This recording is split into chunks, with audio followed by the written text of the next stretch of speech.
आध्यात्मिक विज्ञान में गंगा का बहुत महत्व है। कहा जाता है कि गंगा शरीरों के पापों को न केवल धोती है बल्कि मानवीय शरीर को पुण्य भी प्राप्त कराती है।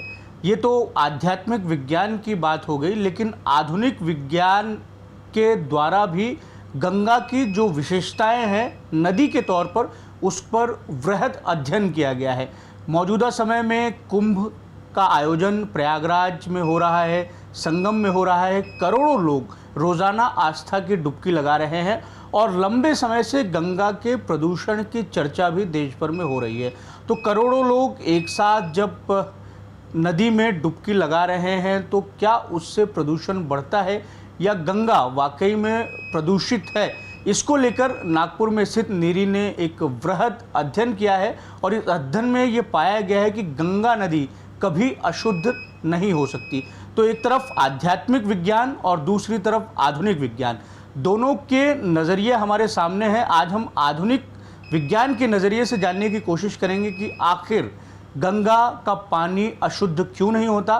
मुझसे बात करने के लिए मौजूद हैं नीरी में स्थित वायरोलॉजी डिपार्टमेंट के हेड साइंटिस्ट और HOD doctor Krishna Khairnar sir, Kumbh का जिस तरीके से आयोजन हो रहा है तो सारा का सारा जो ध्यान है वो गंगा नदी पर केंद्रित हो गया है। नीरी ने वृहद अध्ययन किया है, 2 फेजेज में ये अध्ययन हुए हैं।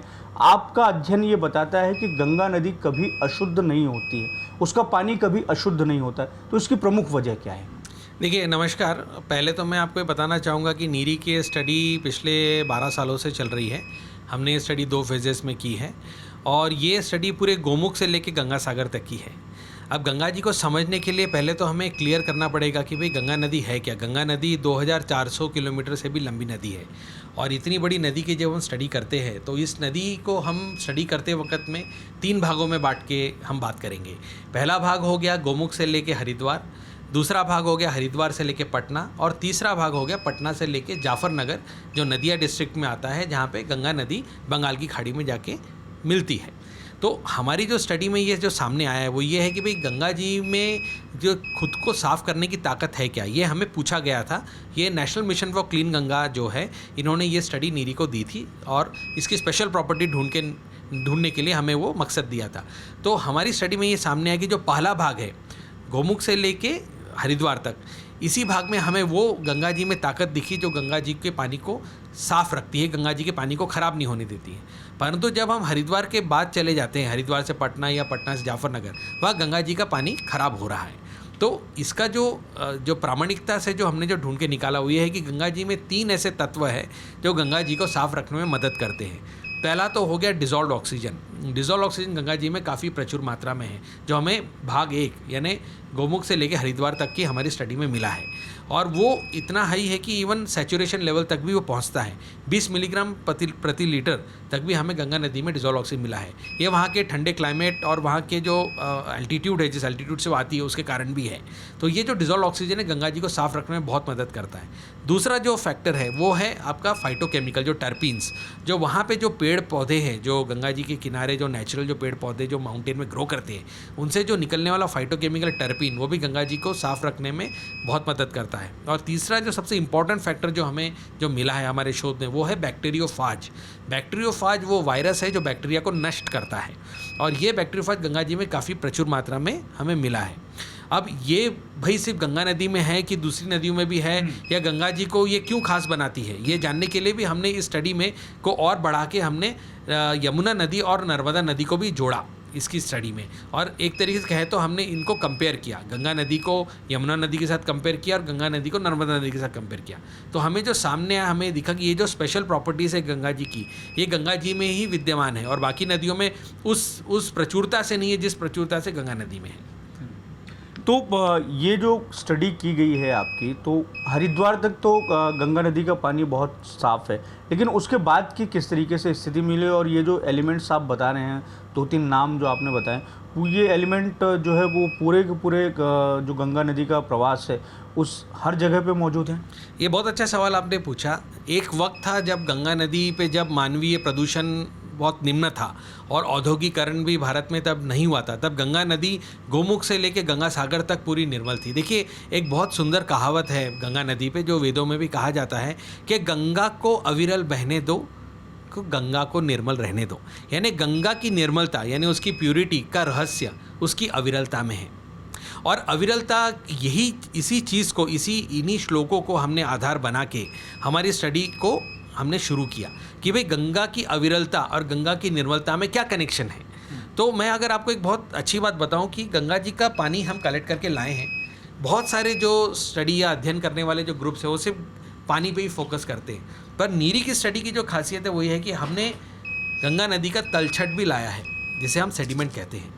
और हमने पाया कि जब गंगा जी अविरल बहती है तो वो अपने तलछट के साथ उसका पानी खेलता है, और जो भी मैंने आपको जो स्पेशल प्रॉपर्टीज़ बताई वो नदी के तलछट में विद्यमान है, जो नदी के पानी को शुद्ध करने में मदद करते हैं। पर जब कोई डैम या कोई बराज या कोई एक ऐसा अवरोध आ जाता है जो गंगा जी के पानी को रोक देता है, तो उसकी जो नेचुरल फ्लो है, जिसे हम बोलते हैं ना अविरलता, वो कहीं ना कहीं वो उस पर असर पड़ता है और उस कारण गंगा जी की निर्मलता भी ख़त्म होती है। तो जो आपने बताया यानी गोमुख से लेके हरिद्वार तक, जहाँ तक वहाँ पे भी कुछ बराजेस और डैम है, परंतु गंगा जी में जो खुद को जो संभालने की जो ताकत है वो हमें ऋषिकेश हरिद्वार तक दिखती है गोमुख से। तो जितने ये बराज, जितने डैम, जितने ये अवरोध बढ़ते जाते हैं, उतना गंगा जी की निर्मलता कम होती है। और उसका सबसे बड़ा कारण ये है कि अभी जो जिस तरीके का जो मानवीय प्रदूषण, जिस तरीके का जो औद्योगिक प्रदूषण जो गंगा नदी में जा रहा है, उसके कारण गंगा जी की निर्मलता पे बहुत खराब असर पड़ रहा है। कुंभ का आयोजन हो रहा है, करोड़ों लोग आस्था की डुबकी लगा रहे हैं, तो क्या करोड़ों लोगों के एक साथ गंगा नदी में नहाने से पहले से, एक तो यह है कि पहले से ही गंगा नदी प्रदूषित है और उस प्रदूषण पर चर्चा हो रही है, उसके रोकथाम को लेकर भी प्रयास हो रहे हैं, लेकिन करोड़ों लोग एक साथ जब एक जगह पर संगम में जाकर गंगा नदी में स्नान कर रहे हैं, तो क्या उससे भी किसी तरीके का प्रदूषण हो रहा है, क्या प्रदूषण बढ़ रहा है, इसको लेके भी चर्चा हो रही है। और क्या ये जो एलिमेंट्स आप बता रहे हैं ये गंगा नदी को संगम के किनारे ही, आसपास ही या थोड़े दायरे में ही पानी को फिर से शुद्ध कर लेने की क्षमता रखते हैं? देखिए, ये भी बहुत अच्छा सवाल है और एक ज्वलंत सवाल है कि भाई गंगा जी में अभी जो कुंभ हो रहा है उसके कारण क्या हो रहा है। देखिए, कुंभ जो पर्व है वो दशकों में एक बार आता है, ये महाकुंभ है, और ऐसा है कि अभी करोड़ों लोग गंगा जी में नहा रहे हैं। अभी भारत सरकार एक बहुत बड़ा एक इनिशिएटिव लेती है इस वक्त में जितने भी गंगा जी में जो भी प्रदूषण करने वाले तत्व है उन पे काफ़ी हद तक रोक लगा दिया जाता है। तो ये तो मैं कहूँगा कि अभी फ़िलहाल जो कुंभ में जो त्रिवेणी संगम पे जो पानी है वो पानी की क्वालिटी काफ़ी अच्छा है।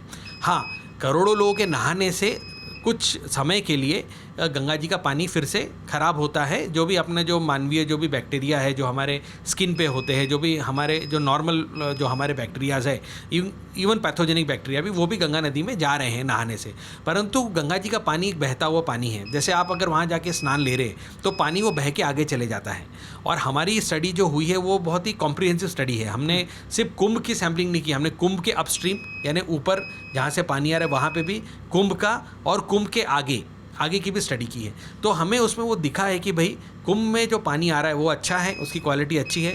कुंभ में स्नान के वक्त में पानी की क्वालिटी कुछ समय के लिए फिर से ख़राब हो जाती है, और जब हम डाउनस्ट्रीम जाते हैं यानी 5 किलोमीटर आगे तो गंगा का पानी फिर से निर्मल हो जाता है। उसको जो निर्मल बनाने का जो ताकत है वो बैक्टीरियोफाज, डिजॉल्व ऑक्सीजन और ट्रेस एलिमेंट्स और फाइटोकेमिकल जैसे जो तत्व जो हमने हमारे स्टडी में खोज के निकाले वो इसको करने में मदद करते हैं। अब यहाँ फिर से वही आता है कि जब आप गंगा के पानी को अविरल बहने देते हैं तो वो खुद को निर्मल करने की ताकत रखता है। एक सवाल और भी है कि मुझे लगता है कि देश में ऐसे करोड़ घर होंगे जहाँ पर साल भर गंगा जल जो है वो घरों में रखा रहता है, आध्यात्मिक कार्यक्रमों में, धार्मिक कार्यक्रमों में उसका इस्तेमाल होता है। गंगा जी का पानी सालों साल तक एक बॉटल में भर के आप रखें, बावजूद इसके वो ख़राब नहीं होता है, इसके पीछे का क्या वैज्ञानिक कारण है? देखिए, एक तो मैं आपको एक बार फिर वो बात दोहराऊंगा कि गंगा जी बहुत बड़ी नदी है, गोमुख से लेकर गंगा सागर तक है, कई राज्यों से बह के हुए जाती है। और गंगा जी अगर मानो हमारी स्टडी में दिखाता है कि भाई गंगा जी का पानी पहले भाग में यानी गोमुख से लेके हरिद्वार या ऋषिकेश तक साफ़ है, तो उसका मतलब ये नहीं है कि पूरी गंगा नदी साफ़ है। और अगर कानपुर में या वाराणसी में आपको गंगा नदी का पानी दूषित दिख रहा है तो हम ये भी नहीं कह सकते कि पूरी गंगा खराब है। तो गंगा जी को समझने के लिए मैं लोगों से भी यही अपील करूँगा कि गंगा जी को समझने के लिए गंगा जी को 3 भागों में देखें। और जब आप गंगा जी का पानी पहले भाग से लाते हैं, जैसे आप गोमुख से लेके ऋषिकेश के बीच का वो पानी आप घर पे रखते हैं, तो वो आपको वो निर्मलता दिखती है जिसकी आप बात कर रहे हैं। परंतु बाकी भागों का पानी लाएंगे तो वो उस तरीके की निर्मलता नहीं दिखाता है। और हम लोग पौराणिक मान्यताओं में भी पानी यानी ऋषिकेश के ऊपर का ही लोग घर में लाके रखते हैं, और वो पानी हमें आज भी काफ़ी अच्छा और निर्मल मिलता है। इसके खराब नहीं होने का भी जो कारण है वो जो इसमें जो गुणवत्ता है वही वो जो 3 जो तत्व मैंने आपको बताया, डिजॉल्व ऑक्सीजन, फाइटोकेमिकल जैसे टर्पीन है, कुछ ट्रेस एलिमेंट्स भी है जो हमें मिले हैं, और बैक्टीरियोफाज, ये जो 3-4 तत्व है ये मिलके गंगा के पानी को निर्मल रखने के लिए मदद करता है। मैं आपको और एक बात बताना चाहूँगा कि हम लोगों ने इसके पानी और इसके सेडिमेंट को रख के एक प्रोलॉन्ग स्टडी भी की है। जैसे हमने इसके पानी और सेडिमेंट को अलग अलग चीज़ों में स्टोर किया, जैसे कि एक रूम टेम्परेचर पे, एक 4 डिग्री जिसे रेफ्रिजरेशन बोलते हैं, देन फ्रीजिंग कंडीशन जैसे -20, फिर -80, ऐसे टेम्परेचर्स पे रख के हमने चेक किया और देखा कि इसकी गुणवत्ता कहाँ तक मेंटेन होती है। क्योंकि जैसे फ्रिज में रखने से भी गुणवत्ता का दायरा बढ़ जाता है। तो बड़े आश्चर्यजनक ढंग से हमारे सामने आया है कि जो सेडिमेंट सैंपल है वो 3 साल तक हमें बैक्टीरियोफाज देता रहा रूम टेम्परेचर पे। यानी रूम टेम्परेचर पे भी बैक्टीरियोफाज की जो एक्टिविटी है वो धूमिल नहीं हुई। तो ये सेडिमेंट जो है यही वो रहस्य है जो उसकी अच्छी प्रॉपर्टी को संजो के रखता है। एक तरीके से हम कहें कि ये गंगा जी के बैंक के जैसे काम करता है। इसलिए गंगा जी की अविरलता बहुत ज़रूरी है। गंगा जी अविरल बहेगी तो ये सेडिमेंट के साथ में अच्छा इंटरेक्ट करेगी। जैसे टेहरी डैम में मैंने बताया कि 100 मीटर तक भी गहराई है। उसके कारण क्या होता है, ये सेडिमेंट और जो सरफेस वाटर का इंटरेक्शन एकदम ख़त्म हो जाता है, और गंगा जी का पानी वो रहता नहीं है जो जिसको हम जानते हैं। आप लोगों की स्टडी करने से पहले भी कई स्टडी हुई है, और सालों साल पहले भी जो देश भर के जो दुनिया भर के जो वैज्ञानिक हैं उन्होंने भी शोध किया है। उन शोधों के बारे में आप थोड़ा सा बताइए जिसका रेफरेंस आप लगातार दे रहे हैं। देखिए, गंगा जी की तो पूरी स्टडी बहुत समय से नीरी ही करते आ रही है। नीरी जो है national environmental engineering research institute, जिसे हम कहेंगे द रियल स्टडी। गोमुख से लेके गंगा सागर तक किसी एक पॉइंट पे जाके एक सैंपल उठा के स्टडी कर लेने को हम लोग रियल स्टडी नहीं मानते। हाँ, वो सही है, वो जगह पानी ख़राब है या कहीं किसी ने उठा के बोल दिया कि भाई ये जगह पे पानी अच्छा है, पर गंगा जी को समझने के लिए आपको पूरा गोमुख से गंगा सागर तक समझना पड़ेगा। It's a big body, it's a big water body. तो हमारी जो स्टडी है वो लगातार यही दिखा रही है कि भाई जैसे जैसे मानवीय पोल्यूशन या इंडस्ट्रियल पोल्यूशन या किसी तरीके के हाइड्रो इलेक्ट्रिक प्रोजेक्ट्स या बराजेस जैसे जैसे गंगा जी में बढ़ते जा रहे हैं, गंगा जी की जो वाटर क्वालिटी है या जो उसकी जो स्पेशल प्रॉपर्टी है वो उस पर उसका नेगेटिव असर पड़ते जा रहा है। एक कोई विदेशी वैज्ञानिक ने भी गंगा पे स्टडी की है? जी, ये बहुत पुरानी स्टडी है। ये अच्छा हुआ आपने सवाल पूछा। अक्सर मैं इस बात को कोट करता हूँ कि बहुत पहले जब भारत पे अंग्रेज़ों का राज था तब एक अंग्रेज वैज्ञानिक भारत आए थे। ये 1800 की बात है। 1800 में उन्होंने देखा कि गंगा जी के किनारे कॉलरा, जिसे हम हिंदी में हैजा कहते हैं, वो बड़े तेज़ी से फैलता है। क्योंकि बहुत लोग जब एक जगह इकट्ठा होते हैं और पानी दूषित होता है तो उससे हैजा जल्दी फैलता है, और हैजा एक महामारी थी। तब उसमें उन्होंने देखा कि हैजा जो बीमारी है वो गंगा जी के फ़्लो के साथ नीचे नहीं जा रहा है, यानी ऊपर से नीचे नहीं जा रहा है जहाँ पानी का प्रवाह है, पर यह हैजा उल्टी दिशा में जा रहा है, यानी नीचे से ऊपर की तरफ। वो इसलिए जा रहा है क्योंकि लोग पिलग्रिमेज के लिए जो भी ट्रैवल करते थे वो ऊपर की तरफ जाते थे, तो उनके साथ हैजा फैल रहा था।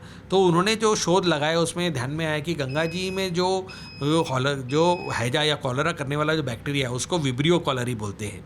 तो इस बैक्टीरिया को मारने वाला एक वायरस गंगा जी में प्रेजेंट है जिसको विब्रियो फाज बोला जाता था। ये फाज जो है ये बैक्टीरिया जो है विब्रियो कॉलरी को मारने में सक्षम था, और जब ये पानी जो हैजा से जो दूषित होता था इसको ये खुद ही अपना ठीक कर देता था, और वो पानी से आगे महामारी नहीं फैलती थी। एक और चीज़ सर, अभी 5 दिन पहले ही मैं प्रयागराज रह के भी आया हूँ। यूसन न्यूज़ की टीम ने कुंभ कवर भी की। रेत की भी कुछ खासियत है कि गंगा नदी की रेत जो है वो अलग, थोड़ी सी अलग जान पड़ी अन्य नदियों के। जब हम तलों पर चलते हैं और देखते हैं उससे अलग रेत थोड़ी सी दिखाई दी। जी, आपने बिल्कुल वही सवाल पूछा जो मैं बता रहा था। ये भी रेत ही है, यानी ये गंगा जी का सेडिमेंट ही रेत है। जब उसका पानी उतर जाता है तो आपको जो सूखा जो तलछट मिलता है वो रेत हो जाता है, और जब वो पानी भर जाता है वहाँ पे तो वही फिर से तलछट बन जाता है। तो उसमें है ना, यानी जो मैंने आपको कहा वो प्रॉपर्टीज़ जो स्पेशल प्रॉपर्टीज़ है उसकी रेत में है। पर वही मैं फिर से कहूँगा कि किस जगह की आप बात कर रहे हैं। यानी अपन अगर कानपुर की बात कर रहे हैं तो वहाँ पे तो प्रदूषण बहुत हाईएस्ट लेवल पर है। वहाँ पे सभी टैनरी से लेके सब दुनिया भर का पोल्यूशन है। पर गंगा जी सिर्फ कानपुर में नहीं है, गंगा जी तो गोमुख से बहते हुए आ रही है। और गंगा जी अगर मैं गोमुख या हर्षिल या आपके हरिद्वार या ऋषिकेश की बात कर रहा हूँ तो, या देवप्रयाग की बात कर रहा हूँ, तो गंगा जी सिर्फ वही नहीं, गंगा जी आगे भी है।